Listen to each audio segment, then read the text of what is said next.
What's up, guys? Welcome back to the Healthy Living Scottsdale Podcast. I am Coach Adam. I'm accompanied today by Coach Jolie and Coach Damon in the house this morning. We are going to first, as we always do, lead off with a client of the week. And Jolie, I'm going to let you take it away here. This week, we want to give a shout out to Renee Wilson. It's Renee's, I think it's like her sixth, she's in her second month here, and she's crushing it. She's been doing her in-body scans every couple weeks as we have our new members do. She's been putting on muscle, dropping body fat, which we always love to see. Ideal. Right? Ideal. She's been just super consistent with her workouts. She's been just so locked in with asking about her form and if she's doing things correctly and properly, which ties into her topic today. Her form and her range of motion. Okay. She's been doing so great. It's a good podcast topic. She's been understanding the importance of, like, when we're in a strength phase and we're doing 5 reps, we're going heavy. We're talking about endurance and the importance of just all of our phases in general. But she's been super locked in, always super upbeat in her sessions, wants to learn, and she's crushing it. So she likes to be educated. Yeah. Well, that's what we like to do here at Legacy. We like to educate you on why you're torturing yourself here for 60 minutes a day. But let's go ahead and keep kind of on the same track there. So range of motion and form, two very important aspects of training. I think we should probably start with how we want to, because here in this pod, we talked a little bit last week about joint health, and we're in the middle of an endurance phase here. So sometimes with the high reps that we've talked about before, mentally kind of easy to fall off as far as staying engaged with, the exercise that you're performing. You're on rep like 13, 14, 15. It's like, is my form still clean? Am I still working in a full range of motion? Before I say that for the 10th time so far, Damon, why don't you explain what range of motion is here to the people? So to go a little bit about range of motion, it's about being able to fully stretch that muscle as deep as you possibly can. For example, going onto a squat, being able to go all the way down to where your hamstrings are touching your calves, that would be considered full range of motion. Same with the shoulders, with the, what is it called again when you go behind the back? And like an overhead opener? Yeah, overhead opener. Yeah. Being able to do that, just having that full range of motion. Those are a couple examples of what full range of motion is. But the importance of it is to be able to have that functionality of having functional strength at the end of the day. Just a little touch on it. Yeah. I think and like kind of relating that to everyday life too, you want to be able to adjust to maybe unexpected movements. A lot of times we hear stories about injuries and things like that occur at like what we would call an end range, or for some people out of their regular range. And, that could be, maybe you're driving, you're reaching into the back seat or something, opening up that arm, boom, there goes the AC joint. Maybe you haven't been dropping your dumbbell bench press as low as you should be. Maybe if you had been, muscles joint would have been a little bit more prepared for that everyday movement. So I think great points by Damon. The muscle fiber recruitment is super important in range of motion as well, because we don't want to work a portion of a given muscle. We want to work the entire thing.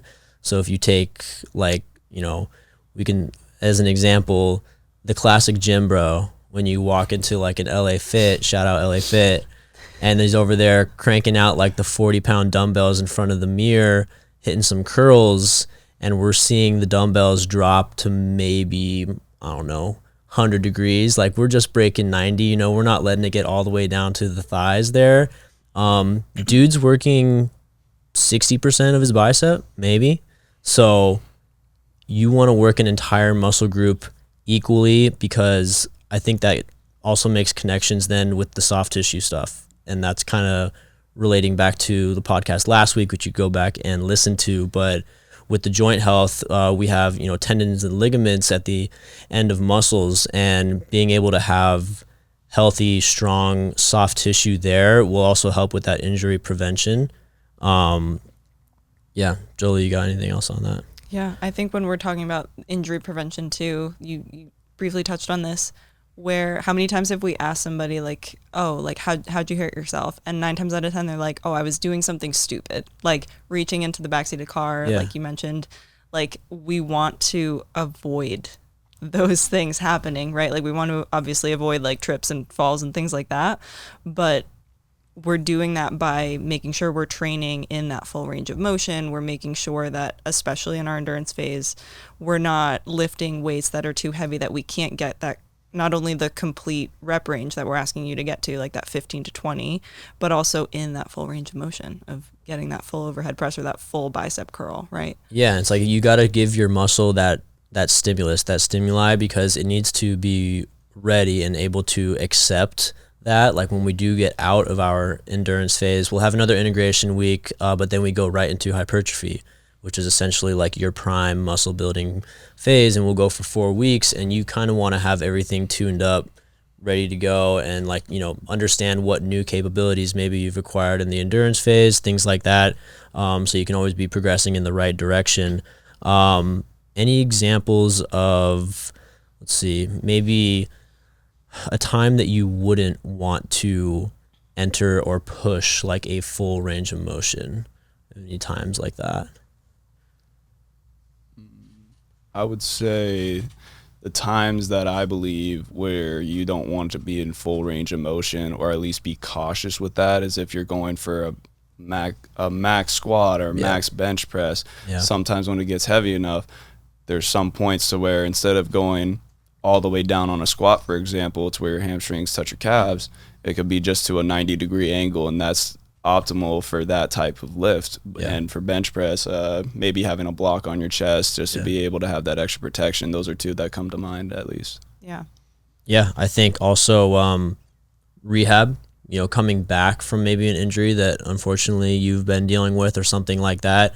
We're not just going to drop into a full range of something when, you know, maybe it was, well, it's an intense example, but like a torn pectoral muscle is a pretty bad injury. You see it in football a lot.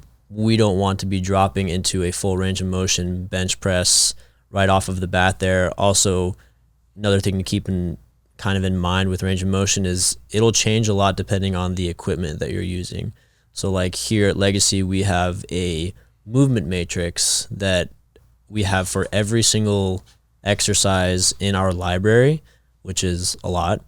But there's essentially a -3, which is your regressed to the most level of an exercise, and it works its way all the way up to a +3 level.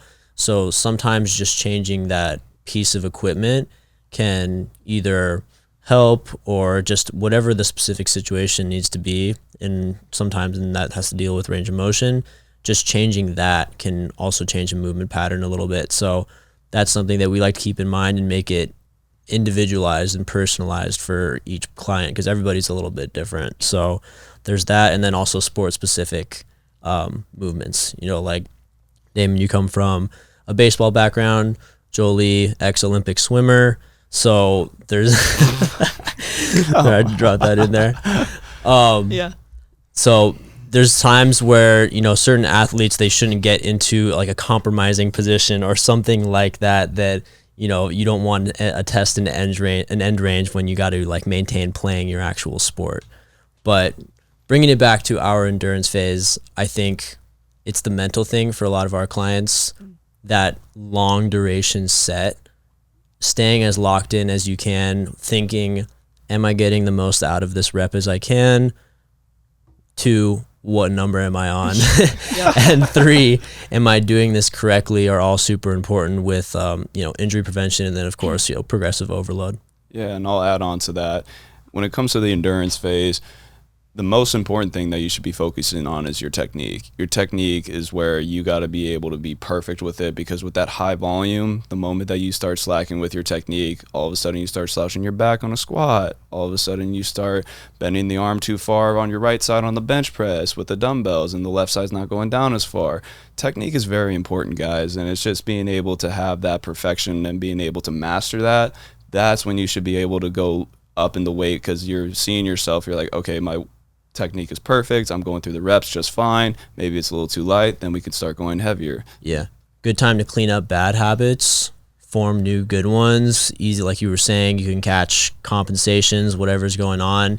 And of course, coaches are there to help you along the way. So anything else we got on those two things, range of motion, form? All good? I think we're good. All right, guys. Well, we're finishing up our endurance again here, but all these ideas, of course, can apply to everything. And we'll have some more good stuff for you guys next week. Thank you so much for listening to the Healthy Living Scottsdale Podcast. Do you have a question that you'd like for us to answer live on the podcast? If so, all you need to do is head over to the Apple Podcast app on your iPhone and do 3 simple things. First, leave us a rating and review telling me what you think of the podcast. In that review, ask anything you want related to health, fitness, or nutrition. And if you want a shout out, leave us your Instagram handle or name. That's all you have to do.